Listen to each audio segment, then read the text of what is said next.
बिहार के बेगूसराय जिले के पास बहती बूढ़ी गंडक नदी के किनारे बसा एक छोटा और शांत गांव था। इस गांव की हवा में मिट्टी की सौंधी खुशबू और नदी की लहरों का सुरीला संगीत हमेशा गूंजता रहता था।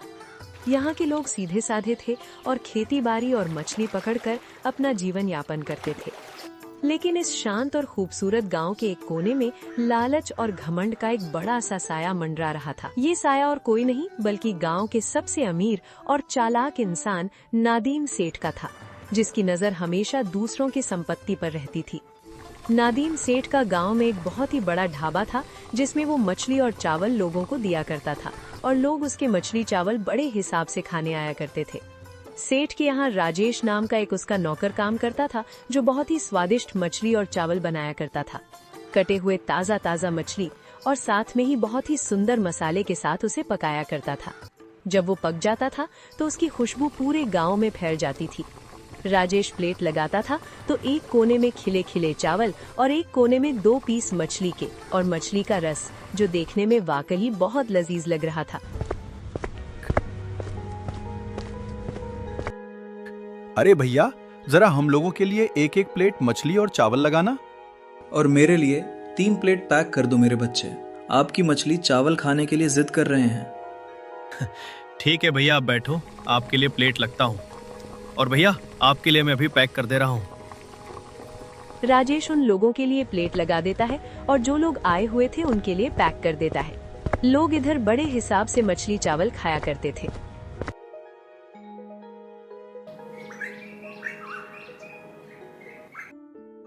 जरा देखो आज गल्ले में कितना पैसा आया है। इस पूरे बेगूसराय में हमारे ढाबे जैसी मछली चावल कोई नहीं बना सकता। लोग स्वाद के मारे खिंचे चले आते हैं और हमारी जेबें पैसों से भर जाती हैं। मालिक, आपकी बात 100% सच है। पूरे इलाके में आपकी तूती बोलती है। लोग सिर्फ आपके खाने के ही नहीं बल्कि आपके रुतबे के भी गुलाम हैं। और जो मुंह खोलेगा उसकी जमीन और सोना हमारे पास गिरवी रखवा लेंगे। मुखिया जी के साथ मिलकर मैंने आधा गांव अपने कब्जे में कर लिया है। अब कोई हमारा मुकाबला नहीं कर सकता। नादीम सेठ सिर्फ ढाबे से ही नहीं बल्कि गांव वालों की मजबूरी का फायदा उठाकर भी अमीर बन रहा था। वो गरीब ग्रामीणों को बहुत ऊंची ब्याज दरों पर कर्ज देता था और बदले में उनका सोना, चांदी और जमीन के कागजात अपने पास रख लेता था। जब बेचारे गांव वाले समय पर पैसे नहीं लौटा पाते तो सेठ मुखिया के साथ मिलकर उनकी संपत्ति हमेशा के लिए हड़प लेता था। सेठ की एक पत्नी भी थी, उसका नाम था राधिका। राधिका सेठ से बिल्कुल विपरीत थी। राधिका को अपने पति का ये रवैया बिल्कुल पसंद नहीं था और वो उसे हमेशा ईमानदारी की सीख देती थी। सुनिए जी, गरीबों की हाय मत लीजिए। ये जो आप छल कपट से सोना और जमीन बटोर रहे हैं, ये कभी फलेगा नहीं। हमारे पास पहले से ही सब कुछ है, फिर इस बेईमानी की क्या जरूरत है? तुम औरत हो राधिका, अपना दिमाग घर के चौके चूल्हे में ही लगाया करो। व्यापार की बातें तुम्हारी समझ से बाहर हैं। इस दुनिया में जिसके पास जितना ज्यादा सोना और पैसा होता है उसी की सबसे ज्यादा इज्जत होती है। मालकिन, आप फालतू की चिंता कर रही हैं। मालिक तो पूरे गांव का भला कर रहे हैं। मुसीबत में सबको पैसा देते हैं।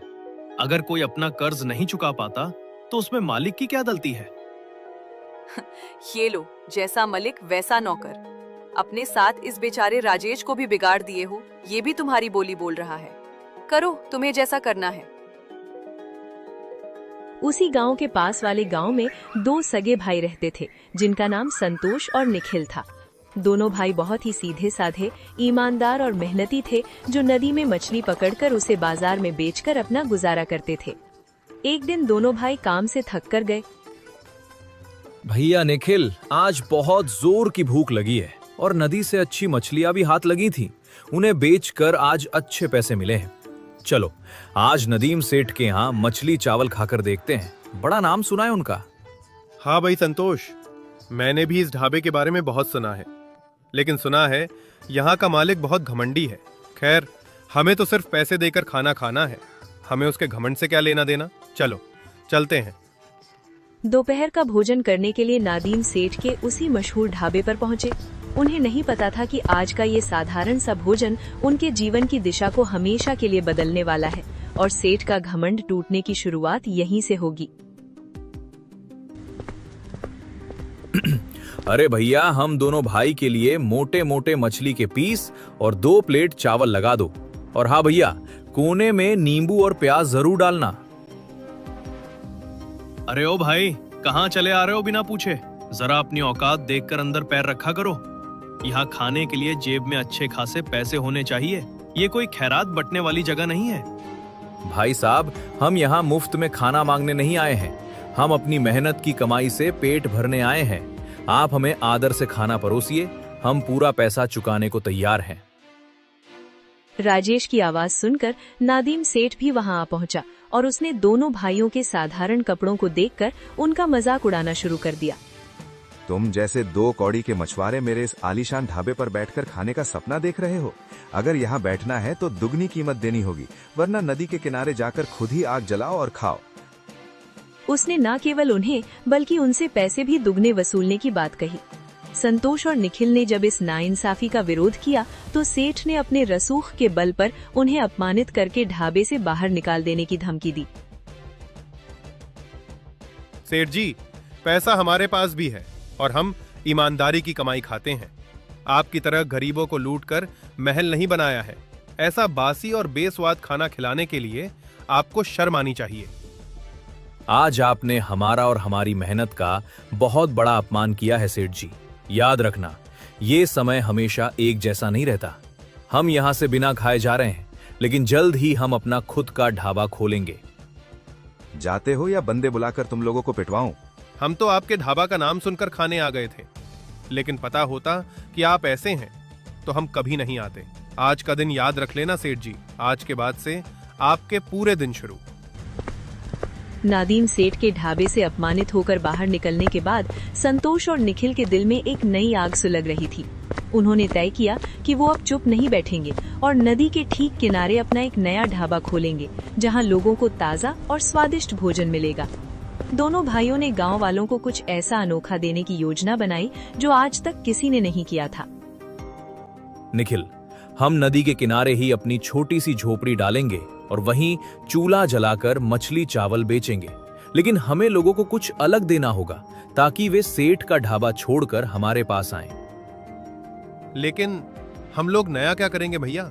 मछली तो सब वैसे ही पकाते हैं। सही कहा भाई, हम लोगों के सामने ही नदी से ताजा मछली पकड़कर उन्हें खिलाएंगे, जिससे उन्हें स्वाद भी असली मिलेगा और भरोसा भी। वो सब तो ठीक है भैया, लेकिन हम ये सब करेंगे कैसे? देख, हमको गोता लगाना बहुत अच्छे तरीके से आता है। हम बचपन से मछुआरे जो ठहरे। तू जाल में मछली पकड़कर पहले ही रख लिए रहना।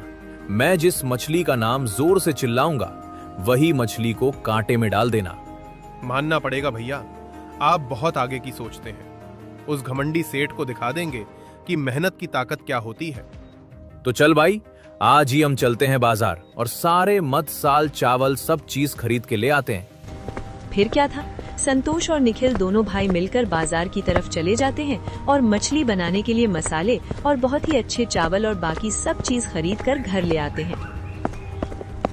अगली सुबह दोनों भाई तैयार थे। पास में ही नदी थी। दोनों ने ही एक दुकान जैसा खड़ा कर लिया और वहाँ बोर्ड लगा दिए, लाइव फिशिंग। ठीक है भाई, तू नदी के उस पर रहना। जब ग्राहक आएंगे तो पानी में चले जाना और जो भी मछली में बोलकर जोर से चिल्लाऊंगा, वही मछली तू लगा देना।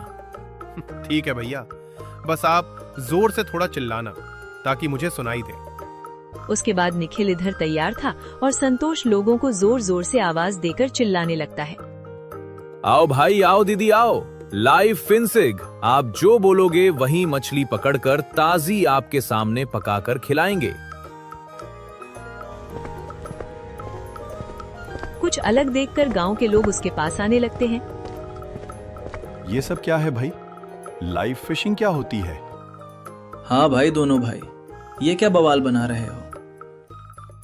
अरे यहाँ आप सबके लिए हम सामने में ही मछली पकड़कर खिलाएंगे।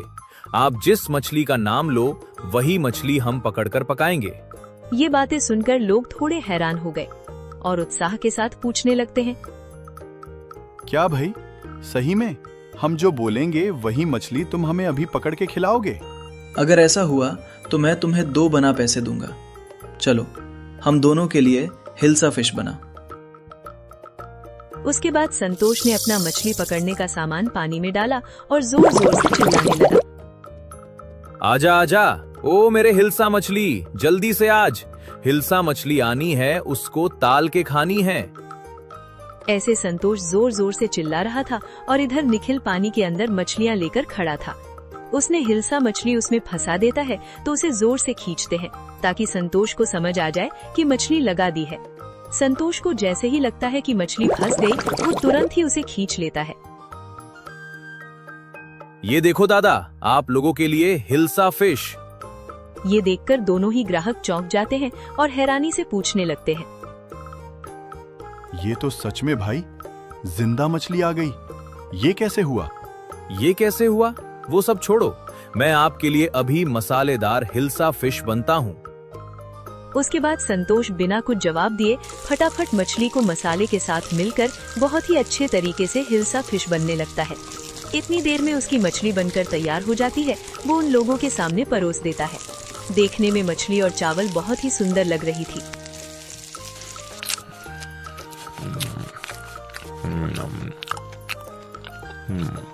वो भाई मान गए तुम्हें। जो भी हो, तुम हमें ताजी मछली खिला रहे हो। पता नहीं सेट कब का मरा हुआ मछली को टाल के रखा हुआ होगा। तो लो भाई मेरे डबल पैसे। अरे हाँ हाँ भैया, इसके तो दुगनी पैसे बनते ही हैं ये लोग। उसके बाद वो ग्राहक बड़े ही खुश होकर वहाँ से चले जाते हैं। जल्द ही दोनों भाइयों का ये अनोखा ढाबा चालू हो गया। वहाँ आने वाले लोग जो भी मछली मांगते, संतोष ऊपर से आवाज लगाता और नीचे पानी से वही मछली कांटे में फंसकर बाहर आ जाती। ये नजारा देखकर पूरे गांव के लोग हैरान रह गए। ये बात धीरे धीरे सब तरफ फैल जाती है। ऐसे गांव के लोग भारी मात्रा में वहाँ पर खाने के लिए आया करते थे। अरे संतोष भाई, मुझे तो गरई मछली खानी है। क्या तुम्हारी नदी से अभी गरई मछली निकल सकती है? अगर ऐसा हुआ तो मैं मान जाऊंगा कि तुम्हारा ढाबा सबसे अनोखा है। मछली को बाहर लाओ और हमारे मेहमान का दिल खुश कर जाओ। और इधर निखिल ने मछली फंसा दिया और उसे संतोष बाहर निकालकर उनके सामने बता दिया। हम लोगों को खाने के लिए दे दिया। देखते ही देखते संतोष और निखिल के ढाबे पर लोगों की भारी भीड़ जुटने लगी। दूसरी तरफ नादीम सेठ का आलीशान ढाबा धीरे धीरे पूरी तरह सूना पड़ गया, जिससे सेठ और उसका नौकर राजेश जलन के मारे परेशान हो उठे। राजेश, ये क्या हो रहा है? हमारा इतना बड़ा ढाबा खाली पड़ा है और उन दोनों कंगाल भाइयों के यहाँ पैर रखने की जगह नहीं है। वे नदी से तुरंत मनचाही मछली कैसे निकाल रहे हैं? मालिक, मुझे भी कुछ गड़बड़ लगती है। लोग कह रहे हैं कि उनके पास कोई जादुई शक्ति आ गई है। मैं आज ही रात को छिपकर उनके ढाबे पर जाऊंगा और उनके इस राज का पता लगाऊंगा। हाँ, तुरंत जाओ। अगर हमें उनका राज पता चल गया तो हम भी वही करेंगे और उनका धंधा हमेशा के लिए बंद करवा देंगे। मुझे किसी भी कीमत पर उनका वो राज चाहिए। अगले ही दिन से राजेश उन लोगों का पीछा करने लगता है और लोग जो भी करते हैं उनको चुपके देखने लगता है। दोनों भाई जानबूझकर जोर जोर से बातें कर रहे थे, क्योंकि उन्हें पहले से अंदाजा था कि सेठ का कोई आदमी उन पर नजर रख रहा है। निखिल, आज हमारी बहुत अच्छी कमाई हुई है, लेकिन ये सब गंगा मैया के आशीर्वाद से ही मुमकिन हुआ है। हमने जो अपना सारा सोना नदी में समर्पित किया था, उसी के बदले मैया हमें ये वरदान दे रही है। सही कहा भाई। गंगा मैया को सोने का चढ़ावा चढ़ाने के बाद ही हमें ये चमत्कारी शक्ति मिली है। जो भी अपना सारा सोना नदी में श्रद्धा से डाल देगा, गंगा मैया उसे ऐसी ही चमत्कारी शक्तियां दे देंगी। पीछे से राजेश ये सब कुछ चुपचाप सुन रहा था। अच्छा, तो ये बात है, सोने के बदले जादुई मछलियां। मुझे तुरंत जाकर ये बात सेठ जी को बतानी होगी। अब हमारे अमीर बनने का असली समय आ गया है। राजेश ने दौड़ते हुए नादीम सेठ के पास जाकर दोनों भाइयों की बातचीत का पूरा सच बता दिया। सोने के बदले जादुई शक्ति मिलने की बात सुनकर लालची सेठ की आंखें चमक उठीं और उसने तुरंत अपना सब कुछ दांव पर लगाने का फैसला कर लिया। मालिक, मुझे उन दोनों भाइयों का राज पता चल गया है। वे अपनी जादुई मछली पकड़ने के लिए गंगा मैया को अपना सारा सोना चढ़ाते हैं, तभी नदी उन्हें मनचाही ताजी मछलियां देती है। क्या बात कर रहे हो राजेश? अगर ऐसा है तो मेरे पास जितना भी सोना है जो मैंने गांव वालों से ब्याज के नाम पर हड़पा है, मैं वो सब आज ही नदी में बहा दूंगा ताकि मुझे भी वो वरदान मिल जाए। भगवान के लिए ऐसा मत कीजिए। उन दोनों भाइयों ने जरूर कोई चाल चली होगी। अपनी मेहनत की कमाई और गरीबों से छीना हुआ सोना पानी में मत बहाइए। बर्बादी के सिवा कुछ हाथ नहीं आएगा।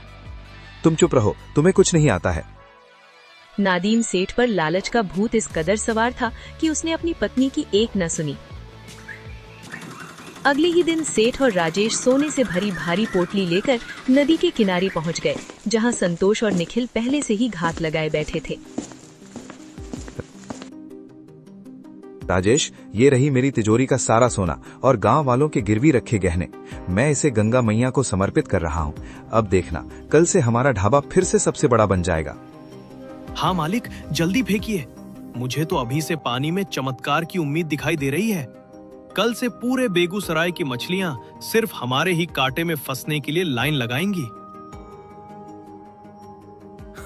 निखिल, देखो लालची सेठ अपने ही बुने हुए जाल में फंस चुका है। जैसे ही ये सोने की पोटली पानी में फेंके, तुम तुरंत गोता लगाकर उसे बाहर निकाल लेना। सेठ ने जैसे ही भारी पोटली पानी में फेंकी, नदी के गहरे पानी में छपाक की आवाज हुई। निखिल ने बिना समय गवाए पानी के अंदर डुबकी लगाई और सेठ के देखते ही देखते उस पोटली को चुपके से किनारे ले आया। मैंने अपना सारा सोना आपको दे दिया है, अब मुझे चमत्कारी शक्ति दे दो। उसके बाद सेठ भी अपना मछली पकड़ने के लिए कांटा पानी में डालता है। अरे राजेश, ये कांटा तो बिल्कुल हल्का लग रहा है, कोई हलचल क्यों नहीं हो रही? मालिक, थोड़ा धीरज रखिए। शायद मैया सोने की जांच कर रही होंगी। लेकिन दोपहर होने को आई है और पानी के अंदर से तो एक भी मछली बाहर नहीं आ रही है। कहीं कुछ गड़बड़ तो नहीं हुई? एक भी छोटी मछली कांटे में नहीं फंसी। मेरा सारा सोना चला गया और हाथ में एक सूखी लकड़ी तक नहीं आई। मैं तो पूरी तरह बर्बाद हो गया। और इधर संतोष और निखिल मुस्कुराते हुए वहां पहुंचे। उनके हाथों में वही सोने की पोटली थी। उन्होंने गांव के सभी लोगों और मुखिया को भी वहां बुला लिया था ताकि सेठ के काले कारनामों का सच सबके सामने आ सके। सेठ जी, गंगा मैया कभी भी छल और कपट का धन स्वीकार नहीं करती। ये वही सोना है जो आपने गरीब ग्रामीणों को डरा धमकाकर और धोखे से छीना था। आज ये सोना वापस इसके असली मालिकों को मिलेगा। मुझसे बहुत बड़ी भूल हो गई। लालच के चक्कर में मैंने अपनी पूरी जिंदगी की कमाई गवा दी। आज मुझे समझ आ गया कि धोखे का पैसा कभी सुखी नहीं रख सकता। मुझे माफ कर दो। नादीम सेठ का घमंड अब पूरी तरह टूट चुका था और उसने अपनी गलतियों की माफी मांगी।